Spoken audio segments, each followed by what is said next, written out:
सिर्फ प्यार से पेट नहीं भरता।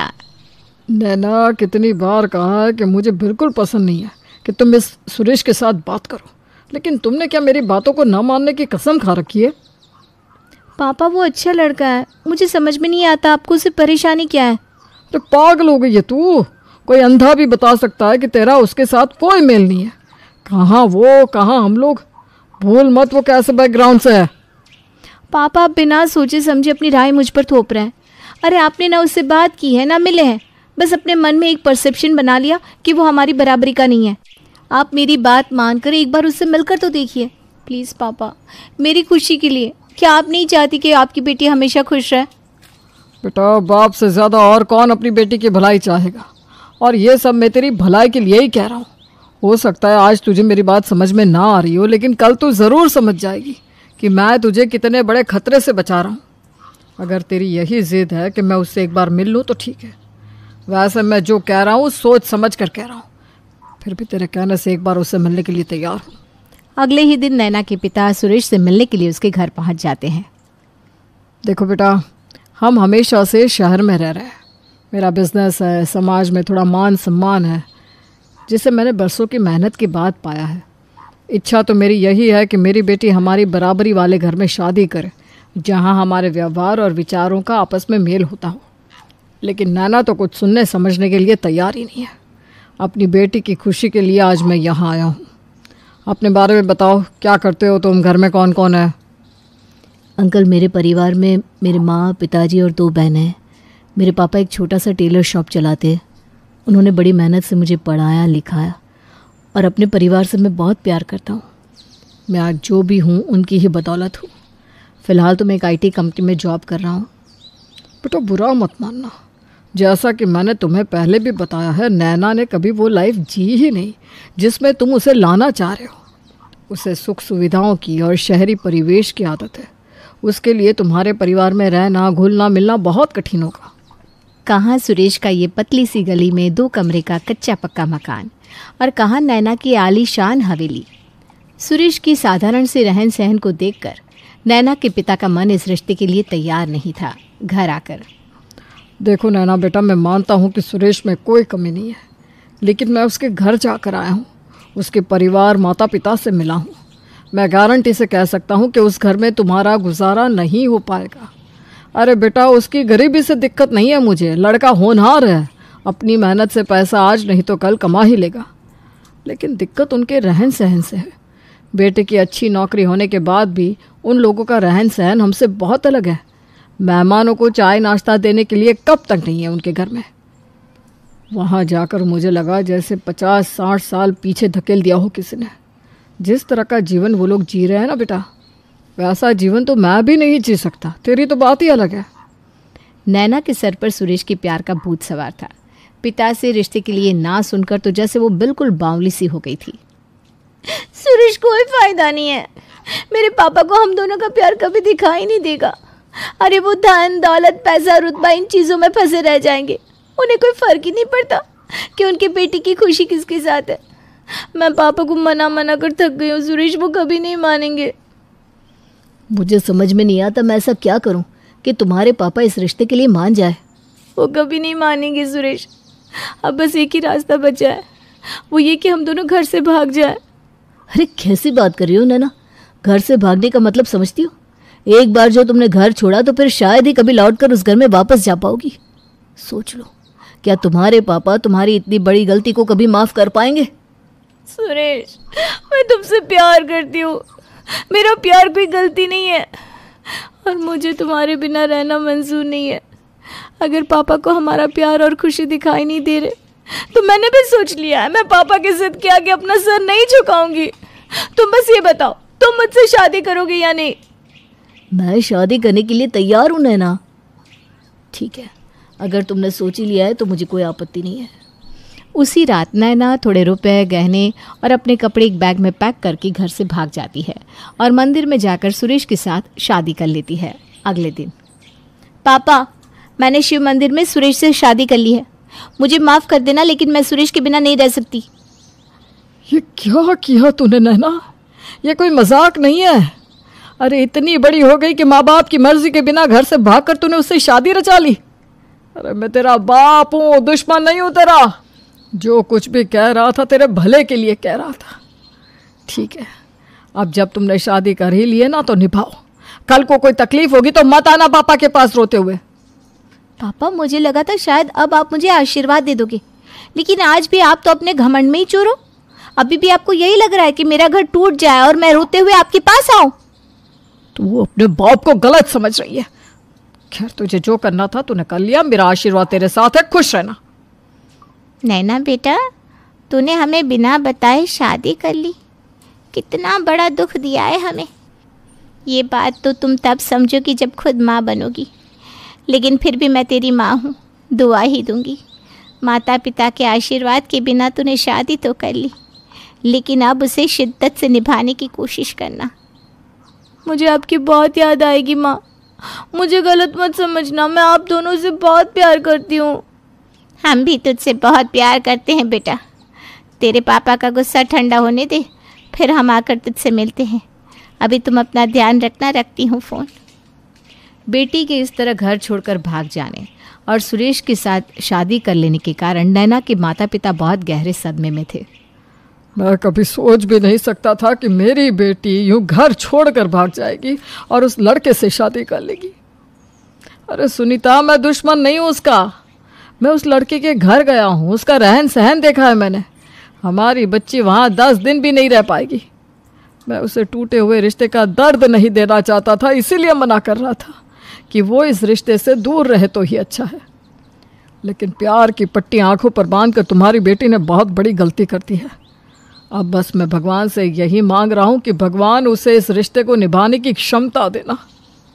ससुराल में अरे, जिस लड़की का बाप हमारी इतनी बेइज्जती करके गया था, उसी लड़की को ब्याह कर मेरे सर पर लाकर बहू बनाकर पटक दिया तूने। जरा सी भी शर्म नहीं आई तुझे? अरे एक बार माँ बाप से तो पूछ लेता कि हमारी रजामंदी है भी या नहीं। माँ, इसके पापा ने जो भी कहा उसमें इसकी तो कोई गलती नहीं है ना। इसके पापा की गलती की सज़ा ये बेचारी क्यों भुगतेगी? और ये सच में बहुत अच्छी लड़की है, मुझे बहुत प्यार करती है। आप जैसा कहेंगे वो वैसा ही करेगी, आप जैसा रखना चाहेंगे वैसी ही रहेगी। आप एक बार आजमा कर तो देखो। अच्छा ठीक है, ठीक है। सुन, अपनी बीवी को अच्छी तरह समझा देना। हमारे लिए हमारी परंपरा, प्रतिष्ठा और अनुशासन ही सब कुछ है। हमारे यहाँ बहू ऐसे खुली पतंग की तरह आसमान में नहीं उड़ती है। बहू हमारे घर में हमारा मान सम्मान का प्रतीक है। अब उसे वैसे ही रहना होगा जैसे हम कहेंगे। हाँ हाँ, तुम क्यों चिंता करती हो? मैंने कहा ना, नैना बहुत समझदार लड़की है। वो इस घर की मान मर्यादा को हमेशा संजो कर रखेगी। देख नैना, इस तरह का पैंट कमीज वाला पहनावा हमारे घर में नहीं चलता। आज के बाद तुम्हें सिर्फ और सिर्फ साड़ी ही पहननी है। और हाँ, सर से पल्लू हटने ना पाए। अच्छे घरों की बहुएं यूं सिर खोल कर नहीं घुमा करती। जी माँ जी, लेकिन मेरे पास तो कोई साड़ी है ही नहीं। उसकी तुम चिंता ना करो, हमारे पास कुछ पुरानी साड़ियाँ पड़ी हैं, अभी वो पहनो, बाकी बाद में देखते हैं।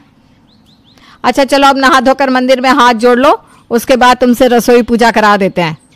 फिर तुम अपनी पहली रसोई पकाओ। लेकिन मुझे तो खाना बनाना नहीं आता। क्या? खाना बनाना नहीं आता? तो क्या सोचकर ब्याह के आ गई है कि सास पकाकर तुम्हें खिलाएगी? नहीं आता तो सीखो। दोपहर के समय सुरेश, रसोई में तो बहुत गर्मी लग रही है, प्लीज़ एसी कूलर कुछ तो चलाओ। इतनी गर्मी में साड़ी और पल्लू पहनने से मेरी तो जान निकली जा रही है। हमारे यहाँ कूलर एसी नहीं है नैना, माँ को ये सब पसंद नहीं है। बेहतर होगा अब तुम भी ऐसे ही रहने की आदत डाल लो। ओह माय गॉड, इतनी गर्मी में बिना कूलर के कैसे मैनेज करते हो तुम लोग? काहे? गाय भैंस कुत्ता क्या एसी चला कर बैठते हैं? वो लोग के गर्मी ना लगे हैं? तुम्हारी खातिर ज्यादा गर्मी है। इंसान ये कूलर एसी लगाकर खुद अपनी जान का दुश्मन बना बैठा है। तभी ना आदमी को 100 तरह की बीमारी जकड़ लेती है। शुद्ध वातावरण में देसी तरीके से रहोगे तो 100 साल की उम्र होगी।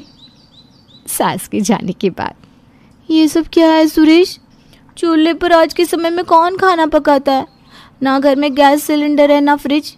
पानी भी हैंडपंप से खींचना पड़ता है। और ये कौन सी सदी में जी रहे हो सब लोग? इतनी अच्छी जॉब लग गई है तुम्हारी, अपना स्टैंडर्ड ऑफ लिविंग इम्प्रूव क्यों नहीं करते? देखो नैना, तुम इस घर में आए अभी 1 दिन भी नहीं हुआ है। अभी से तुमने ये सब कहना शुरू कर दिया? मैं पहले ही बता चुका हूँ कि मैं अपने परिवार से बहुत प्यार करता हूँ, उनके खिलाफ कुछ भी नहीं सुनना चाहता। इस घर में वही होगा जो मेरी माँ कहेगी, और ये मेरी माँ की इच्छा है कि हम लोग ज़मीन से जुड़ कर रहे। इसीलिए ना हमारे घर में टीवी है, ना एसी, ना कूलर, और कभी आएगा भी नहीं। सब फालतू बातें अपने मन से निकाल दो, उसी में तुम्हारी बेहतरी है। ये किस तरह की बात कर रहे हो सुरेश तुम मुझसे? अरे तुम अपनी माँ से बहुत प्यार करते हो, अच्छी बात है, लेकिन मेरा प्यार वो कुछ भी नहीं। मेरे बारे में तो सोचो। अरे ठीक है, तुम बचपन से ही ऐसे रहे हो, तुम्हें आदत हो गई होगी, लेकिन मैं तो सब सुविधाओं में पलकर बड़ी हुई हूँ ना। मुझे ऐसी लाइफ जीने की आदत नहीं है। ये साड़ी पहनना, सर पर पल्लू रखना, बिना कूलर एसी के जीना, वो तो फिर भी ठीक है, लेकिन आज के समय में चूल्हे पर खाना कौन बनाता है? अरे वो तो हेल्थ के लिए अच्छा भी नहीं है। बहस करने में अपना समय खराब मत करो। माँ आवाज़ लगा रही है, जाकर मसाला पीस कर दे दो। रसोई में जाने के बाद, ये लो मसाला पीसो सिलबट्टे पर, और सब्जी बनाओ, खाना लेट हो रहा है। माँ जी, सिलबट्टे पर मसाला पीसना मुझे नहीं आता, ना ही चूल्हा जलाना आता है। अरे पता नहीं कैसे घर से लेकर आ गया इसको, एक भी काम का शऊर नहीं है। हर काम करने के लिए इसके घर में नौकर चाकर और मशीन थी। अरे अगर सारे काम तुम्हारे घर में मशीनों से होते थे तो मशीनों का बटन दबाने के लिए भी तुम्हारी माँ ने नौकर रख रखा था क्या? है? थोड़े दिन में जब तेरी माँ के जोड़ जाम हो जाएंगे ना, तब उन्हें उठने बैठने के लिए भी एक नौकर का ही इंतजाम करना पड़ेगा। आपको मेरी माँ के बारे में ये सब कहने का कोई अधिकार नहीं है। आपको जो कहना है आप मुझसे कह सकते हैं, लेकिन मेरे मम्मी पापा को बीच में लाने की कोई जरूरत नहीं है। सुरेश, जहां से उठा कर लाया है ना, वहीं वापस पटक कर आ इसे। मुझे नहीं लगता ये यहाँ टिक पाएगी। सुरेश, तुम्हारी मम्मी कुछ ज़्यादा ही अजीब नहीं है? जब से मैं यहाँ आई हूँ तब से बात बात पर मुझे ताने दे रही है। अरे कोई इस तरह से स्वागत करता है क्या अपनी नई बहू का? मैं भी इस घर में 24 घंटे उनकी छींटाकशी बर्दाश्त नहीं करने वाली। मैं कल से ही अपना ऑफिस फिर से ज्वाइन कर लूँगी। ना मैं घर में रहूँगी और ना मुझे ये सब बर्दाश्त करना पड़ेगा। देखो नैना, अब तुम नौकरी करोगी नहीं करोगी, कब घर से बाहर निकलोगी, किससे बात करोगी, ये सब मेरी माँ डिसाइड करेगी। जॉब के लिए पहले तुम मम्मी से परमिशन ले लो। सुरेश, तुम्हारा दिमाग तो खराब नहीं है? अरे इतनी अच्छी जॉब है मेरी, मैं अपनी जॉब नहीं छोड़ने वाली। मैंने तुम्हें कहा ना, मम्मी से परमिशन मिलने के बाद ही तुम जॉब कर सकती हो, इसमें मैं कुछ नहीं कर सकता। अरे नहीं नहीं, नौकरी की कोई जरूरत नहीं है। हमें रुपया पैसों का कोई लालच नहीं है। सुरेश तो नौकरी कर ही रहा है और उसकी तनख्वाह में ये घर बहुत अच्छे से चल रहा है। अरे बहू की कमाई खाने की हमको कोनो जरूरत ना है। तुम घर में बैठो और घर गृहस्थी संभालो। वैसे भी तुम्हें कुछ आता तो है नहीं, अभी तो बहुत कुछ सीखने की जरूरत है। पापा, पता नहीं मैं कैसे ट्रैप में फंस गई हूँ। मुझसे बहुत बड़ी गलती हो गई पापा। मेरा दम घुट रहा है यहाँ, मैं यहाँ नहीं रह सकती। ना तो यहाँ कूलर है ना एसी, मसाला पीसने के लिए मिक्सी भी नहीं है, खाना बनाने के लिए गैस सिलेंडर नहीं है। समझ में नहीं आता ये लोग कौन सी सदी में जी रहे हैं। आज के समय में कौन सा ऐसा परिवार होगा जो इस तरह से रहता होगा। मुझे क्या पता था पापा कि क्लास में हमेशा फर्स्ट आने वाला, कैंपस सिलेक्शन में सबसे बड़े पैकेज पर जॉब पाने वाला सुरेश ऐसा निकलेगा। उसका बैकग्राउंड इतना खराब होगा। उसके घर में मैं तो क्या कोई भी लड़की नहीं रह सकती। बेटा, मैं भी तो तुझे यही समझा रहा था, लेकिन उस समय तो तेरी आंखों पर उसके प्यार की पट्टी इतनी कस के बंधी हुई थी कि तुझे ना तो मेरी बातें सुनाई दे रही थी, ना ही कुछ दिखाई दे रहा था। अब तो तेरी शादी हो चुकी है, अब कुछ नहीं किया जा सकता। अब तुझे ये रिश्ता निभाना ही होगा। तू चिंता मत कर बेटा, हम लोग आकर घर का पूरा सामान दिलवा देते हैं। अरे हम लोग देंगे तब तो उन्हें लेना ही पड़ेगा ना। अगले ही दिन नैना के मम्मी पापा उसके ससुराल पहुंच जाते हैं। बहन जी, हम आपकी भावनाओं का सम्मान करते हैं कि आप ज़मीन से जुड़े रहना चाहते हैं और नए ज़माने की चीज़ों का उपयोग नहीं करना चाहते, लेकिन आजकल के बच्चे कहाँ ऐसा जीवन जी सकते हैं। चूल्हे पर खाना बनाना, सिलबट्टे पर मसाला पीसना, बिना एसी के दिन काटना इनके बस का ना है। देखिए, हमें तो वैसे भी अपनी बेटी को शादी में सारा सामान देना ही था, इसलिए हमने सोचा कि हम नैना को घर का सारा सामान दिलवा देते हैं। Fridge, TV, sofa, AC, cooler, सब कुछ हमारी तरफ से होगा। आप चाहे तो अपनी पसंद से बुक करा लीजिए। अरे मेरा बेटा लाख रुपया महीने कमाता है, आपको क्या लगता है हम अपने घर के लिए सामान नहीं खरीद सकते? आपकी बेटी के घर में आ जाने से हमारा रहन सहन नहीं बदलने वाला। हम जैसे सालों से रहते आए हैं आगे भी वैसे ही रहेंगे। आपकी बेटी बहू बनकर इस घर में आई है, बेहतर होगा कि वो हमें अपने हिसाब से ना ढाले, बल्कि हमारे हिसाब से ढलने की कोशिश करें। सुरेश की माँ की दो टूक जवाब सुनकर नैना के माँ बाप अपना सा मुंह लेकर वापस चले जाते हैं। मुझसे पूछे बिना अपने मम्मी पापा को यहाँ बुलाने की तुम्हारी हिम्मत में कैसे हुई? अरे 1000 दफा तुम्हें समझा दिया कि अब तुम्हारी शादी हो गई है, उस घर की दौलत की धौंस दिखाना बंद करो और यहाँ रहने की आदत डाल लो। सुरेश, तुम्हारी मम्मी मुझे जॉब करने से मना कर रही है, मुझे चूल्हे पर खाना बनाने को कह रही है, 24 घंटे घूंघट में रखती है, घर में अपनी पसंद का खाना नहीं खा सकती, किसी से बात नहीं कर सकती, हंस नहीं सकती। ये घर है कि जेल? मुझे लगता है कैदी भी यहाँ से अच्छी जिंदगी जीते होंगे। मेरा तो दम घुट रहा है तुम्हारे घर में। ये तो तुम्हें शादी से पहले सोचना चाहिए था नैना। ठीक कहती थी माँ, तुम्हारे जैसी लड़कियाँ किसी के साथ भी निभा नहीं सकती। अरे मैं इतना प्यार करता हूँ तुमसे कि मेरे प्यार की भी कदर नहीं है तुम्हें। सिर्फ प्यार से पेट नहीं भरता सुरेश, अगर प्यार करते हो तो उसे साबित भी तो करो। तुम अपनी माँ की किसी भी गलत बात में उनका विरोध नहीं करते, बल्कि हमेशा उनका साथ देते हो। ऐसे प्यार का मैं क्या करूं? अचार डालूं? ऐसा लगता है कि मैं बिल्कुल अकेली पड़ गई हूँ। पापा ने भी मुझे मेरे हाल पर छोड़ दिया है। क्या करूं, कुछ समझ में नहीं आता। कुछ दिन बाद, माँ, पापा बिल्कुल ठीक कह रहे थे। मैं मानती हूँ कि मुझसे गलती हो गई। मैं पापा को सॉरी बोलना चाहती हूँ। प्लीज़ मेरी पापा से बात करा दो। पापा, आप बिल्कुल ठीक थे। मैं एक पल भी इस घर में नहीं रह सकती। मेरा दम घुट रहा है यहाँ पर। आपने देखा ना कैसे सुरेश की माँ ने सामान लेने से मना कर दिया। अरे ये लोग टॉर्चर कर रहे हैं मुझे। अपनी मर्जी से सांस भी नहीं ले सकती मैं इस घर में। मैं ऐसी कैदियों वाली जिंदगी नहीं जी सकती पापा। या तो आप मुझे आकर ले जाइए, वरना मैं कुछ कर लूंगी। देखो बेटा, पहले ही तुमने घर से भागकर हमारी नाक कटवा दी है। अब जब शादी की है तो थोड़ा सब्र रखकर उसे निभाओ। इस तरह से जिम्मेदारियों से भागकर रिश्ते नहीं निभाए जाते हैं। ठीक है पापा, आज के बाद मैं आपसे शिकायत नहीं करूँगी। मैं समझ गई हूँ, शादी के बाद बेटी जिए या मरे उसकी परवाह न ससुराल वालों को होती है न मायके वालों को। मैं समझ गई कि मैं आपके लिए मर चुकी हूँ। कुछ देर बाद, नैना, नैना बेटा दरवाज़ा खोलो, तुम्हारे पापा आए हैं। पापा, लेकिन आप तो कहते थे मुझे इस शादी को निभाना होगा। बेटा मैं चाहता था कि तुम एक बार कोशिश करके देखो, शायद तुम्हारा रिश्ता टूटने से बच जाए। लेकिन अपनी बेटी की जान लेकर मुझे उससे शादी नहीं निभानी। एक मरी हुई बेटी से तलाकशुदा बेटी कहीं बेहतर होती है। बच्चों से बचपन में गलती हो जाती है, लेकिन बड़प्पन तो इसी में है ना कि हम माता पिता उन्हें मरने के लिए छोड़ने की बजाय उनका साथ दें। चल बेटा, तेरा घर तेरा इंतज़ार कर रहा है। पापा की बात सुनकर नैना फूट फूट कर रोने लगती है और वापस अपने घर लौट जाती है।